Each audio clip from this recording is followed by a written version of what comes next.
in Bangladesh and like your thoughts on it before we run out of time here on The Right Stand.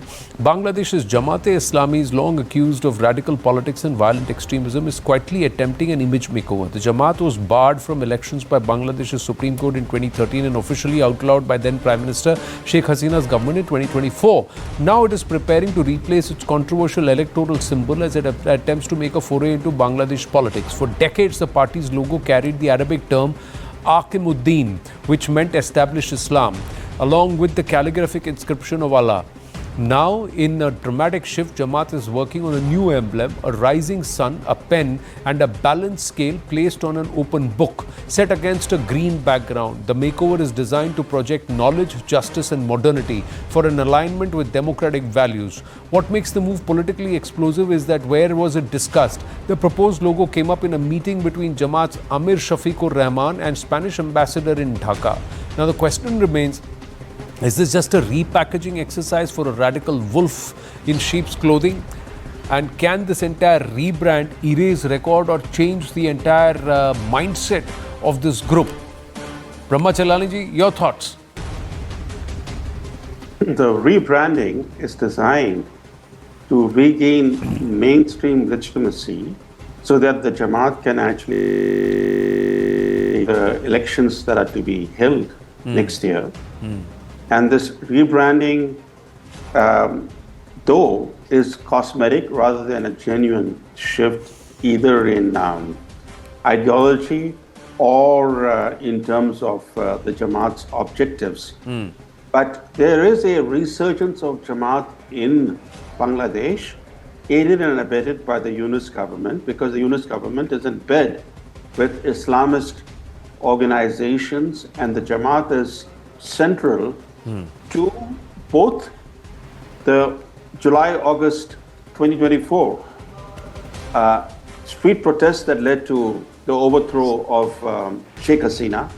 The Jamaat provided the muscle to the student-led protests. And recently, the Jamaat's student wing, the Islami Chhatra Shibir, won student body elections at Dhaka University.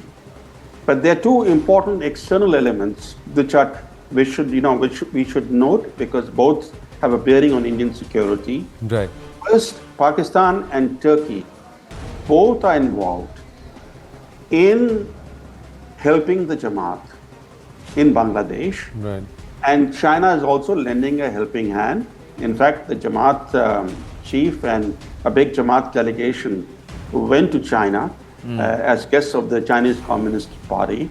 The second thing is that the Western bloc of nations, as you know, supports the Yunus government and is providing the financial lifeline to keep this government afloat through multilateral and bilateral loans. Right.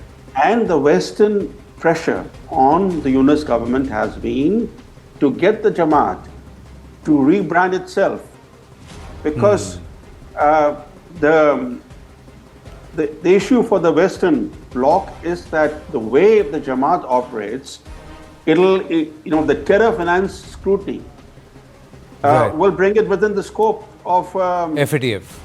Yes, FATF as well as Western laws. Correct. And the Western pressure in recent weeks has intensified on the Yunus government, on Jamaat through the Yunus government, because for the Western ambassadors and the Western officials, the Yunus government is the channel to reach the Jamaat because of the cozy ties between Yunus regime and the Jamaat, and they have been pressing the Yunus government to make the Jamaat shed as overtly Islamist symbols, because these symbols are not just Islamist. They seek. But how does that? They seek to create a caliphate, right? So Sharia plus caliphate, and the fact that the Jamaat is also involved in terrorist activity.